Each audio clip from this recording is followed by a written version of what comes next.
Oke, masih bertemu dengan saya, Ignatius Areno Putranto, dosen program studi akuntansi, Fakultas Ekonomi, Universitas Sanata Dharma Yogyakarta. Ini video yang keempat dari materi Sistem Informasi Manajemen, chapter yang kedua. Maka setelah ini nanti kita akan mendiskusikan mengenai tujuan pembelajaran yang ketiga, yaitu mengapa sistem untuk kolaborasi dan sosial bisnis itu sangat penting bagi perusahaan. Dan kemudian teknologi apa saja yang bisa digunakan perusahaan untuk melaksanakan aktivitas kolaborasi dan sosial bisnis ini. Jadi nanti kita akan melihat dulu sebenarnya apa sih yang dimaksud dengan kolaborasi, kemudian apa yang dimaksud dengan konsep bisnis, sosial bisnis.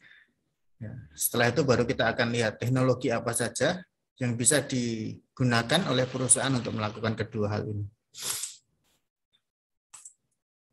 Yang pertama kita akan melihat dulu tentang konsep kolaborasi. Tentu ini sudah sangat dipahami oleh kita semua gitu ya, bahwa intinya collaboration is working with others to achieve shared and explicit goals itu. Jadi yang namanya kolaborasi itu adalah kerjasama antara beberapa pihak gitu kan, untuk mencapai tujuan-tujuan tertentu kan gitu, tujuan bersama tentunya. Maka kalau teman-teman milenial itu sering melihat di YouTube ya, ada kolaps gitu kan, kolaborasi antar beberapa YouTuber, yaitu mereka bekerja sama ya, membuat konten tertentu untuk kemudian mencapai tujuan bersama ya. Misalnya tujuannya adalah agar kegiatan mereka itu dapat menarik minat banyak orang, dapat dilihat banyak orang ya, sehingga dapat menjadi trending videos on YouTube misalnya. Jadi intinya kolaborasi itu adalah bekerja sama dengan pihak yang lain untuk mencapai tujuan-tujuan tertentu. Nah, kemudian terkait dengan kolaborasi yang perlu diperhatikan juga adalah ini. Collaboration focus on task or mission accomplishment and usually takes place in a business or other organization and between businesses. Jadi, kalau kita berkolaborasi dengan orang lain, kalau perusahaan berkolaborasi dengan perusahaan lain, maka fokusnya adalah pada penyelesaian misi atau penyelesaian tujuan atau tugas-tugas tertentu. Dan kolaborasi ini biasanya takes place ya, terjadi di organisasi bisnis atau organisasi lainnya. Jadi memang kolaborasi ini konteksnya luas sekali, tetapi yang perlu kita perhatikan adalah bahwa dalam konsep perusahaan bisnis, kolaborasi itu juga tidak mustahil untuk dilakukan. Nah, lalu apa yang dimaksud dengan sosial bisnis? Ini istilah yang sekarang mulai semakin sering kita dengar, atau kalau kita belum pernah mendengar istilah ini, tetapi beberapa kegiatan sosial bisnis ini sudah muncul di sekitar kita semua.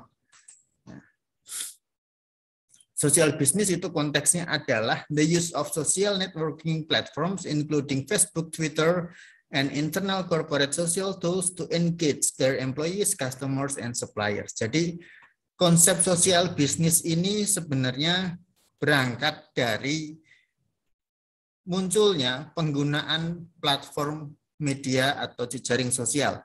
Saya yakin yang melihat video ini pasti juga punya akun jejaring sosial dan bisa jadi lebih dari satu gitu ya, punya Facebook, Twitter, Instagram, dan lain sebagainya. Nah, ternyata sosial media atau jejaring sosial itu juga mulai digunakan oleh perusahaan. Tujuannya apa? Untuk semakin meningkatkan keterikatan antara perusahaan dengan karyawan, antara perusahaan dengan supplier, dan perusahaan dengan pelanggan. Maka ketika businesses atau perusahaan bisnis mulai menggunakan sosial media atau social network platform, muncullah istilah social businesses. Dan ini masih menjadi konsep yang menarik untuk diteliti juga bagi kita dari accounting. Lalu tujuannya apa sih sebenarnya social business itu?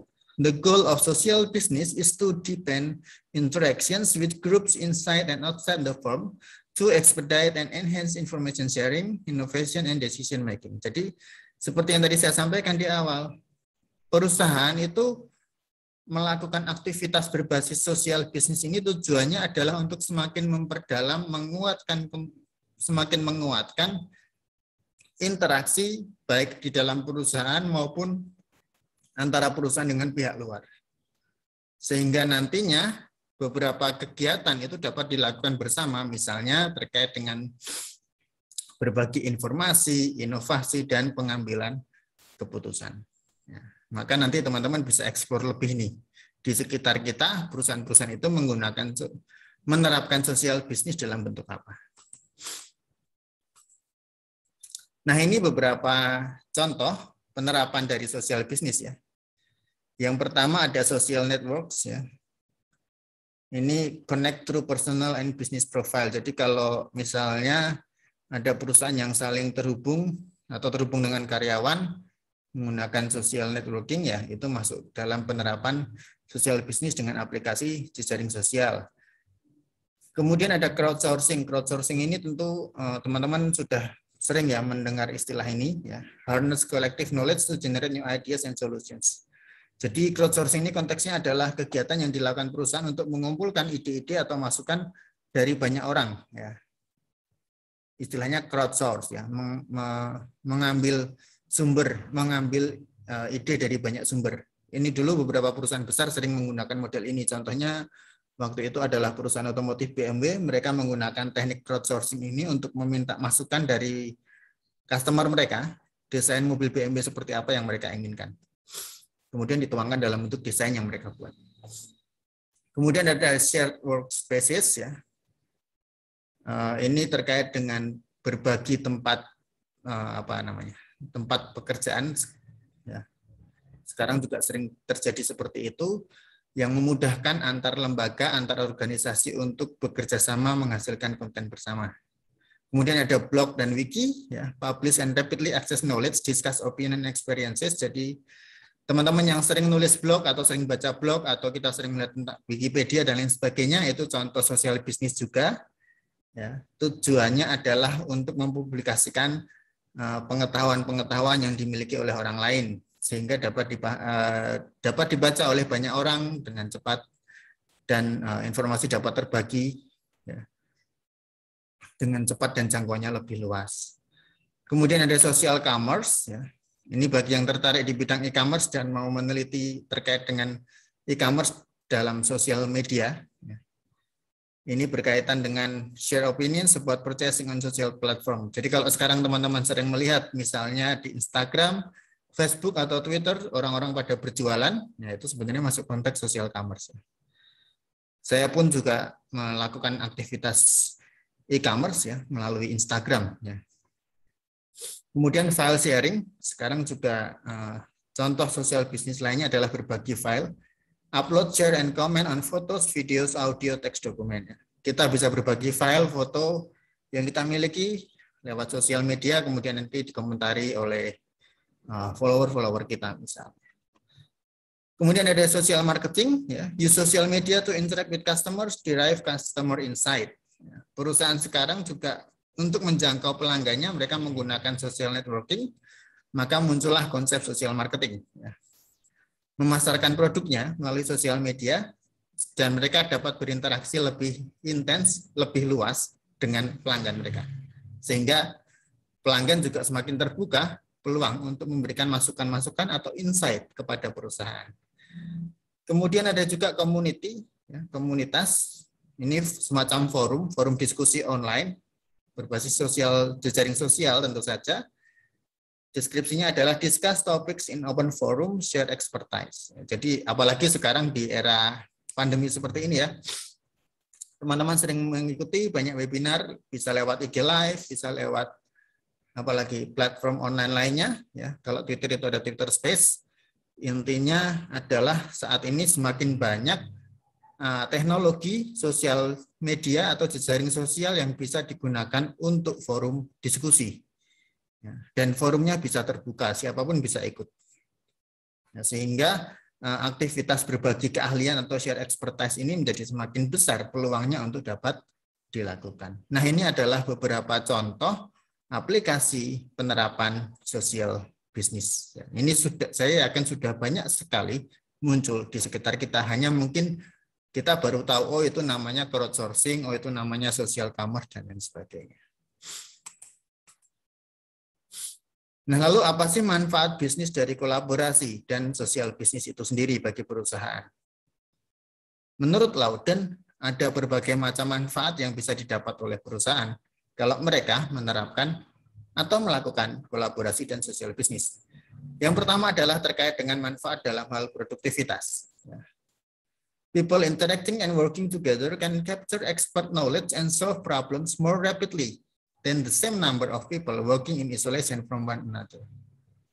Jadi kalau berkolaborasi dengan orang lain, kalau kita bekerja sama dengan perusahaan lain, manfaat produktivitas itu bisa dilihat dari lebih cepatnya penanganan masalah-masalah yang muncul di perusahaan. Bandingkan kalau misalnya karyawan itu hanya bekerja sendiri-sendiri. Ketika ada masalah, pasti akan lebih sulit dalam mencari solusinya. Akan berbeda kalau perusahaan itu bisa bekerja sama dengan orang lain, apalagi bekerja sama dengan ahlinya. Tentu ketika ada masalah, maka solusi itu bisa lebih cepat diperoleh dan produktivitas bisa lebih baik. Itu manfaat yang pertama. Manfaat yang kedua adalah dari sisi kualitas. Di sini penjelasannya Loudon adalah people working collaboratively can communicate errors and corrective action faster than if they work in isolation. Collaborative and social technologies help reduce time delays in design and production. Ini sebenarnya hampir sama dengan yang pertama tadi, ya. Hanya bedanya adalah kalau di poin yang kedua ini Loudon mengatakan ya kalau kita berkolaborasi dengan orang lain dan ada masalah, ya, tindakan perbaikannya bisa lebih cepat. Sehingga akan mengurangi lama waktu yang diperlukan ketika perusahaan harus melakukan perancangan produk dan produksi barang. Nah, jadi harapannya dengan adanya kolaborasi, dengan adanya sosial bisnis, maka kualitas pekerjaan dari perusahaan itu bisa menjadi lebih baik. Kemudian yang ketiga, manfaat dari sisi inovasi. People working collaboratively can come up with more innovative ideas. Jadi logikanya Loudon itu mengatakan, ya kalau kita bekerja sama, kita berkolaborasi, kita berjejaring sosial untuk bisnis, kita akan cenderung lebih mudah mendapatkan ide yang lebih inovatif. Kenapa? Karena kan ketika kita kolaborasi dengan orang lain, pasti masukan atau ide-ide baru itu banyak sekali. Dibandingkan kalau kita bekerja sendirian. Maka di sini disebut ada wisdom of crowd gitu kan ya. Ketika seperti yang tadi saya contohkan, misalnya perusahaan BMW itu mungkin mereka bingung ya, desain mobil seperti apa lagi sih yang diharapkan oleh customer. Akhirnya mereka bikin crowdsourcing ideas. Muncullah wisdom of crowd, kebijakan dari kerumunan. Oh ternyata mayoritas customer yang ngasih ide ke BMW itu mengusulkan desainnya seperti ini. Jadi harapannya dengan kolaborasi itu lebih inovatif. Kemudian manfaat berikutnya adalah customer service ya. People working together using collaboration and social tools can solve customer complaints and issues faster and more effectively than if they were working in isolation. Ini logikanya hampir sama dengan yang pertama dan kedua. Ya.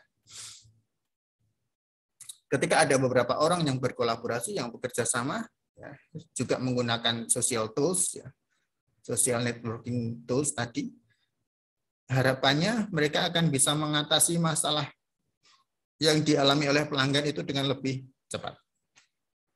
Dan kita tentu bisa membayangkan ya, kalau customer komplain, ya kan, kemudian kita bisa menangani masalah itu secara lebih cepat, tentu customer akan lebih senang. Kan, gitu.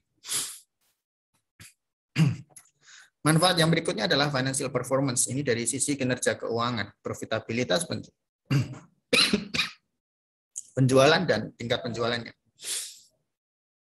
As a result of all of above, collaborative firms have superior sales growth, and financial performance. Jadi, Loudon itu mau mengatakan bahwa itu loh, kalau keempat manfaat yang di atas ini tadi, produktivitas, kualitas, inovasi, dan customer service itu bisa didapat secara optimal, maka dari sisi kinerja keuangan, perusahaan juga akan menjadi lebih superior, menjadi lebih baik. Penjualannya lebih meningkat, tingkat pertumbuhan penjualannya bagus, kinerja keuangannya juga lebih baik. Nah, ini adalah manfaat-manfaat bisnis yang bisa didapat oleh perusahaan ketika mereka melakukan kolaborasi dan sosial bisnis. Nah, lalu kalau untuk kolaborasi butuh apa sih kan gitu ya? Apakah kolaborasi pasti akan menjamin keberhasilan kan gitu ya? Maka ini yang harus diperhatikan. Ketika perusahaan itu memutuskan untuk melakukan kolaborasi, maka kualitas kolaborasi itu ditentukan oleh dua hal. Yang pertama adalah kapabilitas kolaborasi yang dimiliki oleh perusahaan, yaitu open culture ya, budaya yang terbuka satu sama lain, struktur yang terdesentralisasi. Desentralisasi ini bukan struktur yang terpusat gitu ya, semuanya diatur dari atas, bukan seperti itu. Nah, kemudian ada breadth of collaboration. Nah, dikombinasikan dengan teknologi kolaborasi. Penggunaan teknologi untuk implementasi dan operasi dari kolaborasi itu sendiri. Dua hal inilah yang nanti akan menentukan kualitas kolaborasi. Dan kalau kualitas kolaborasinya bagus, maka kinerja perusahaan atau firm performance juga pasti akan optimal. Nah, ini yang harusnya dapat dicapai oleh perusahaan. Yang penting dua hal ini memadai. Kapabilitas kolaborasi dan teknologi yang dipakai untuk kolaborasi. Lalu kalau bicara tentang teknologi yang dipakai untuk kolaborasi, Pak, kan di luar sana banyak sekali teknologinya, mana yang harus kita pakai?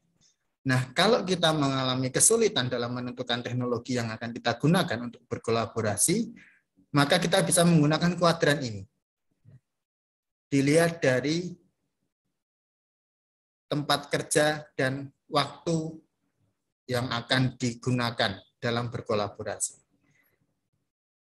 Kalau ternyata tempat kerjanya itu berbeda, remote area, misalnya ada dua perusahaan tempat kerjanya berjauhan gitu ya, beda, enggak di satu tempat yang sama.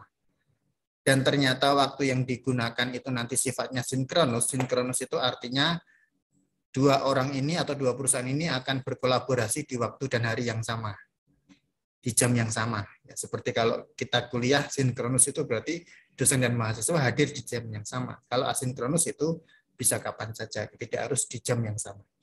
Nah, kalau ternyata tempatnya berjauhan dan waktunya itu sama, sinkronus, maka bisa menggunakan remote interactions, misalnya video conference ya. Seperti Zoom meeting ini kan digunakan untuk tempat yang berjauhan, tetapi di waktu yang sama. Live streaming istilahnya. Atau bisa pakai instant messaging dan lain sebagainya. Lalu kalau waktunya sinkronus tapi tempatnya sama ya berarti interaksinya face to face. Ya. Langsung saja rapat, ketemuan di suatu ruang rapat, ruang pertemuan, diskusi secara tatap muka, secara luring. Itu lokasinya sama, waktunya sama. Kalau lokasinya beda, waktunya sama, menggunakan video conference itu lebih pas. Kalau lokasinya sama, waktunya berbeda satu sama lain, maka bisa menggunakan model continuous task. Continuous task itu konsepnya adalah semacam tugas yang berkesinambungan, bisa dikerjakan kapanpun. Kemudian kalau waktunya berbeda, tempatnya berbeda, maka bisa menggunakan email, blog, dan lain sebagainya. Jadi intinya tools yang kita pilih ini harus pas dilihat dari faktor waktu yang dipakai, ya sinkronus atau asinkronus, serta dari sisi lokasi, apakah lokasinya sama atau berbeda. Jangan sampai nanti malah ketika salah memilih teknologi, akhirnya malah kolaborasinya jadi berantakan. Nah, itu yang tidak diharapkan untuk terjadi. Nah, itu yang bisa saya sampaikan di video yang keempat ini ya, untuk learning objektif yang ketiga. Setelah ini video terakhir kita akan bicara tentang peranan dari Departemen Sistem Informasi dalam suatu perusahaan bisnis. Terima kasih, sampai bertemu di video berikutnya.